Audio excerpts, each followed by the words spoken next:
अस्सलाम वालेकुम, की हाल है जी? ठीक हो? तबीयत ठीक है? मैं हाँ मोहम्मद अरशद और तुसी देख रहे हो यूट्यूब चैनल उस्ताद बिल्ला।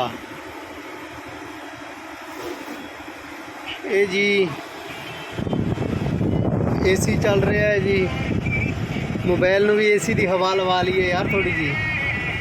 हाय हाय हाय हाय, क्या ही चसा ने दे एसी दियाँ, एसी दियाँ क्या ही चसान।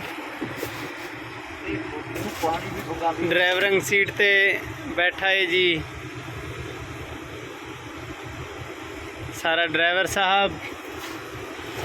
ये जी बड़ा ट्राला है, इंदा एसी का काम किया है। हुणे कितने ऊंचे बैठे हैं, थले देख गिनो कितना नीवा है निज़ाम। जमीन थले बहु नीवी है। आज मज़ा आ गया है इतनी ऊंची गड्डी ते बह के, इतनी ऊंची गड्डी ते बह के मज़ा आ गया। इसका एसी जड़ा इत्थे वाला एसी है ख़त्म है, ये एसी नहीं चल रहा है। ये कूलर च एक अलहदा लाया हुआ है, ये तुसी देख सकते हो, ये अलहदा है एसी इसका। ये सारा निज़ाम ये ही है।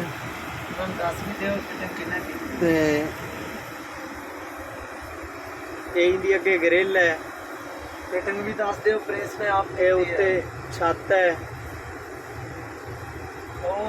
ये वर्षे का एंड है। तू दस दे।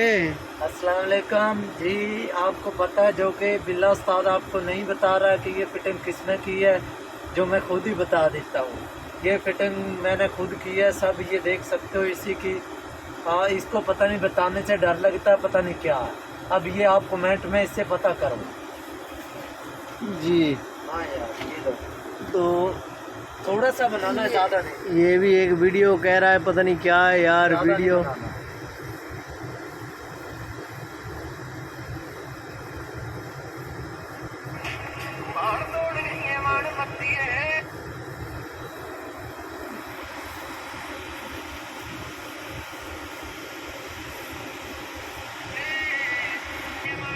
ये शीशे देख लो जी, पिछे तो सारिया गड्डियां नज़र आएंगियां। तुसी बैठो, मैं ध्यान दा काम कर। ये देख लो, ये शीशे भी नज़र आ रही हैं। अच्छा जितने फ्लास पे होना हुण वो उतर गया थले ते हुण मैं भी उतरदा पिया थले। इतने भाई मैं 1 मिनट आ रहा, तेरी वीडियो बनाना है। तू गेट खोल के। ये जी गड्डी है, ये देखो मीटर शीटर।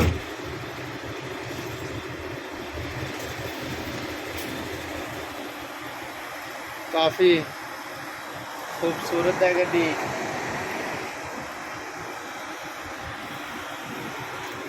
ते हुण मैं भी जा रहा थले, ते साडा काम होया इस गड्डी तो क्लियर।